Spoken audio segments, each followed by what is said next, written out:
Peter, why are you here? I'm here because the last chapter of my life, the campaigning I've done, and nature itself and my time with the Greens has brought meaning to my life. When you say brought meaning to your life, in what way? I think looking back on my life's journey, I've done a lot of different things. I've been very fortunate and had lots of experiences, but there was still maybe a sense of purpose, but probably the way I was brought up, giving something back. And I also tend to be the sort of person that tends to get very frustrated if I can't do something about something that makes me angry, for example, or gets me fired up. And that's why I think I found myself in a campaigning role in Tasmania. It's like no one else would do it, so I said, well, bugger it, I'll do it. Mm-hmm. And I know the sort of person I am, I get more frustrated if I don't actually have a go. So when I heard that Bob had resigned and stepped down from politics, I threw my hat in the ring pretty quickly because it was a great opportunity to make a difference. And I know that's a cliched line, but I really can't describe it any other way. No, well, clearly you mean it, and that's describing your story in your words. Yeah. Why the Greens? The Greens were the only ones who helped me and my family in the Tamar Valley. Bob was the first politician to come down to the farm and have a cup of tea with us and sit down and listen to our concerns about what we thought and still think was an inappropriate development, a large industrial complex in a place where we as a family had to set up our life and our business. And the more I got to know him personally and other Greens politicians and Green members, the more I think I came around to the fact that I shared almost identical philosophies, and that's been thoroughly tested in the pre-selection process. That I have no issues at all with Greens' philosophies and values. Mm-hmm. And I see a role with my background and experiences in bringing something to the team as well. Yeah, well, you're not a kind of identikit Green, are you, in terms of your background? No. Tell people on the blog a little bit about your background. Yeah, look, I think when people think of Greens and campaigns, they tend to relate to these morning of the earth moments for the Greens, with people barricading themselves to bulldozers in forests, and although that sort of direct action thing still happens, I think campaigns these days, the modern campaigns, are very much about information and a totally different way of getting your story across. Mm-hmm. And I think particularly when, for example, a project or a development involves a corporation, which it did in my case, because I'd had a lot of experience working with businesses, and I felt that I could, once again, I had some skills and expertise in that area, and when you combine your passions for something with your background, well, it just seemed like it was a good fit for me. Mm-hmm. But my background is look, I'm a very passionate surfer.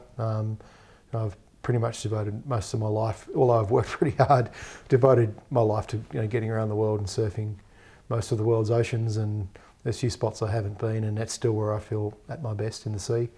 So what really got me started on the campaign in Tasmania with the pulp mill was I'd heard that they were going to dump 50 billion litres of industrial waste into the ocean, very close to a surf spot.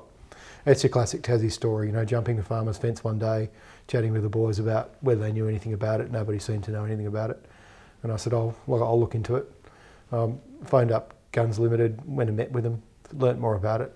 Wasn't happy with the whole demeanour of the meeting and the what I heard, so I decided to look into it, and that's really where it all began. Mm-hmm. I sat next to an old digger once in London going to France who had a badge on his lapel saying NVA, and I said, what does that stand for? And he said, Normandy Veterans Association. But he said, what it really means is never volunteer again.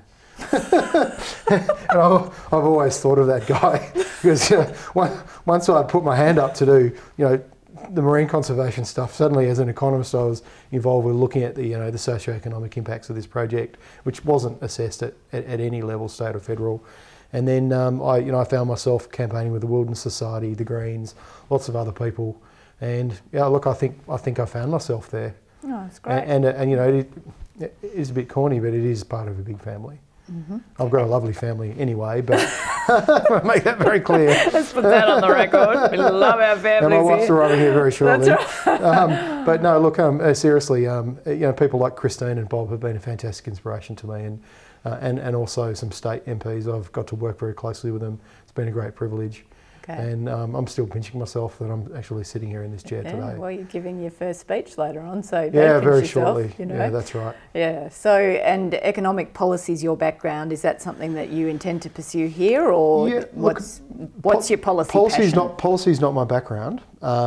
Economics and finance is my background, but the last 7 or 8 years I've been a lecturer at university, and I've done some research for the university. Prior to that, I worked actively in finance, and both my wife and I successfully run 2 small businesses as well. So I've worked, research is a big part of policy, but the actual conversion of that to policy is going to be my next challenge here in the Senate, like actually working with the team and then looking at how the bills work in Senate.